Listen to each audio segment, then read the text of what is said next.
সোমবার ছিল পূর্ব বর্ধমান জেলার শহর বর্ধমান সংলগ্ন নবাবহাট এলাকার একটি অগ্রগণ্য ইংরেজি মাধ্যম স্কুল হলিরক স্কুলের ৪৩তম প্রতিষ্ঠা দিবস। এই উপলক্ষে নানা অনুষ্ঠানের আয়োজন করা হয়। এদিন পর্বত আরোহী প্রশিক্ষণ শিবিরে অংশগ্রহণকারী ছাত্রছাত্রীদের পুরস্কৃত করা হয়। তাদের হাতে শংসাপত্র তুলে দেন বিদ্যালয়ের রেক্টর অপরাজিতা সাক্সেনা।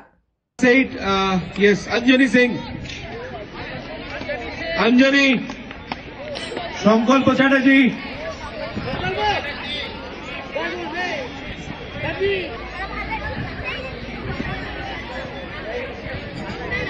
শেখ নাজমুল ইসলাম, ক্লাস 7 শেখ নাজমুল ইসলাম,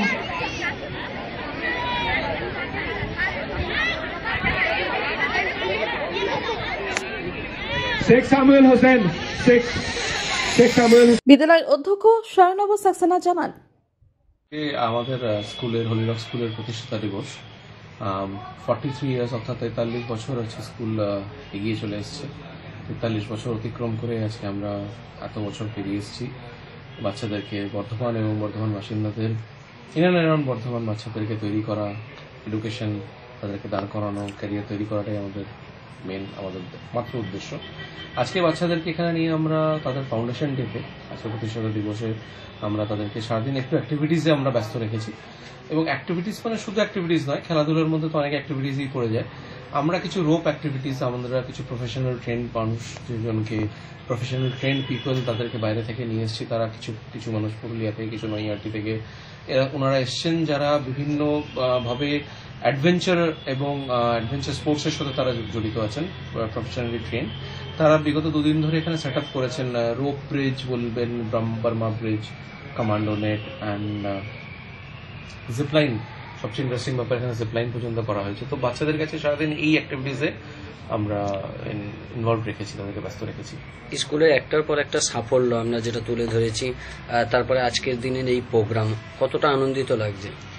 বাচ্চাদের আনন্দই আমাদের কাছে আনন্দ, তাদের মুখে হাসি ফোটানোটা আমাদের হচ্ছে পরম উদ্দেশ্য বলতে পারেন। তো তারা খুশি থাকলে আমরা খুশি, এবং সেই জন্য আমরা ব্যাঙ্গালোর থেকে টিম নিয়ে এসে 7 লেয়ারের একটা ব্যাডমিন্টন কোর্ট এখানে বানিয়েছি, যেটার উদ্বোধনটা আজকেই হতে চলেছে রাদার। তো আমরা তাদের ভালোর জন্য, তাদের আগামী দিন আরো ভালো হোক, তারা পড়াশোনার সাথে খেলাধুলাটাকেও আরো উচ্চ মাত্রায়, উচ্চ পর্যায়ে নিয়ে যেতে পারো, সেটাই আমাদের ইচ্ছা, সেটাই উদ্দেশ্য। তার জন্যই তাদেরকে যে ব্যাকিং, যে সাপোর্ট আমরা দিতে পারি সেটা আমরা দিয়ে থাকবো। যেই উদ্যোগটা কোথাও দেখা যায় না, বা পাহাড়ে যেতে গেলে যেই জিনিসপত্রগুলো লাগে বা যেগুলো প্রয়োজন, সেই জিনিসগুলোকে আমরা দেখলাম যে রোপের মাধ্যমে ট্রেনিং দেওয়া হচ্ছে। তো এগুলো কি আগামী দিনেও চলবে এরকম ভাবে? আগামী দিনেও চলবে। আমরা প্রত্যেক বছর ক্যাম্প করে আগেও করেছি।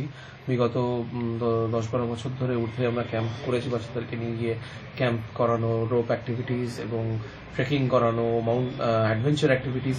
কিন্তু পোস্ট কোভিডের সময় থেকে এগুলো বন্ধ হয়েছিল। আমরা এবছর আবার আমরা স্টার্ট করলাম, এখানেই সেট আপটা তৈরি করলাম।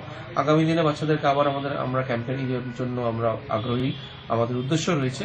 অবশ্যই আশা করি বা আমাদের অভিভাবকদের সাপোর্ট থাকলে, তাদের সহযোগিতা থাকলে আমরা নিশ্চয়ই তাদেরকে নিয়ে গিয়ে এরকম ট্রেনিং দিয়ে আসতে পারবো।